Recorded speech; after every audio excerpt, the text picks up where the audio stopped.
Clock tower के उद्घाटन में एक ही मंच पर शंकर घोष और गौतम देव, शहरवासियों को मिला सौहार्द का संदेश। सिलीगुड़ी की खबर। राजनीतिक विचारधाराओं में मतभेद होने के बावजूद नागरिक विकास के मुद्दों पर साथ मिलकर काम करने का संदेश सिलीगुड़ी के क्लॉक टावर के उद्घाटन समारोह में मिला। रविवार को पानी टंकी मोड़ स्थित नवनिर्मित क्लॉक टावर के उद्घाटन अवसर पर राज्य के पूर्व मंत्री और सिलीगुड़ी के विधायक शंकर घोष तथा सिलीगुड़ी के मेयर गौतम देव एक ही मंच पर उपस्थित रहे। सुबह दार्जिलिंग मेल से एनजेपी स्टेशन पहुंचने के बाद शंकर घोष ने स्कूटी से शहर के विभिन्न इलाकों का दौरा किया। एक मंदिर में पूजा अर्चना करने के बाद उन्होंने सेवक रोड स्थित इंटरनेशनल मार्केट में आयोजित कार्यक्रम में हिस्सा लिया। कार्यक्रम के दौरान राष्ट्रीय गान में सहभागिता से लेकर समाज के विभिन्न क्षेत्रों में योगदान देने वाले लोगों को सम्मिलित करने तक हर अवसर पर दोनों नेताओं को एक साथ देखा। उनकी ये सौहार्दपूर्ण उपस्थिति उपस्थित लोगों के बीच भी सकारात्मक संदेश देने में सफल रही। बाद में पत्रकारों से बातचीत के दौरान भी दोनों नेताओं के बीच आत्मीय संबंधों की झलक देखने को मिली। करीब 23 वर्षों बाद नए स्वरूप में सजे इस क्लॉक टावर का पुनर्निर्माण सिलीगुड़ी नगर निगम की पहल और लायंस क्लब के सहयोग से हुआ। लगभग 6 महीने तक चले मरम्मत और सौंदर्यीकरण कार्य के बाद रविवार को शंकर घोष और गौतम देव ने इसका औपचारिक उद्घाटन किया।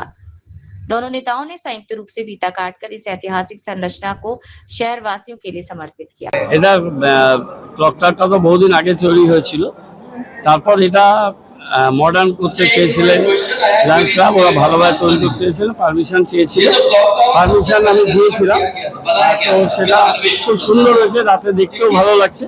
আজকে তার ফর্মাল ইনোগ্রেশন হবে, ফর্মাল ইনোগ্রেশনের জন্য অপেক্ষা করছি। রাজ্যের মন্ত্রীও আসবে, সংসদ ও আসছে, রাস্তায় আছে, আসলে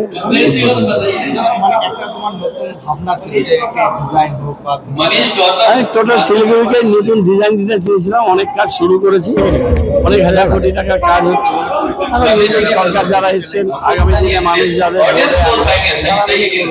সব ব্যাপার নিয়ে কোনো কথা বলবো না। এখন মিটিং শুরু হবে, মিটিং আমার কোনো বক্তব্য নেই। আমাকে যে বলানোর চেষ্টা করবো, আমি সুন্দর দেখবো, আমি বলছি না।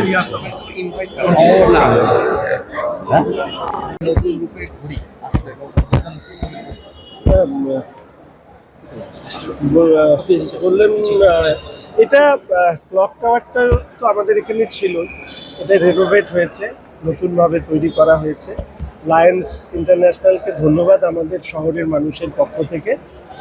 এক একটা শহর এক একটা জিনিস নিয়ে পরিচিত থাকে, এটাও আমাদের কাছে সেই ধরনের একটা পরিচয়। ফলে এটা নতুনভাবে আমরা পাচ্ছি, শহরের মানুষের পাচ্ছে, এটা একটা বড় বিষয়।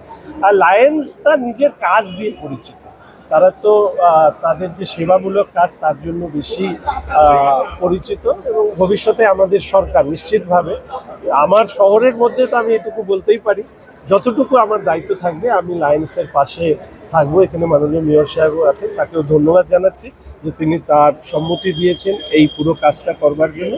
আমাদের শহরটাকে আরো সুন্দর করে আমরা গড়ে তুলতে চাই এবং সেই গড়ে তোলবার ক্ষেত্রে আমরা সবার সহযোগিতা নতুন রূপে আসতে চলেছে শহর। নিশ্চিত অনেক কিছু আছে। আমি যেহেতু এটা একটা সেবামূলক সংস্থা, তাদের এটা প্ল্যাটফর্ম, ফলে নতুন যা যা শহর পাবে সেটা নিশ্চয়ই আলাদাভাবে।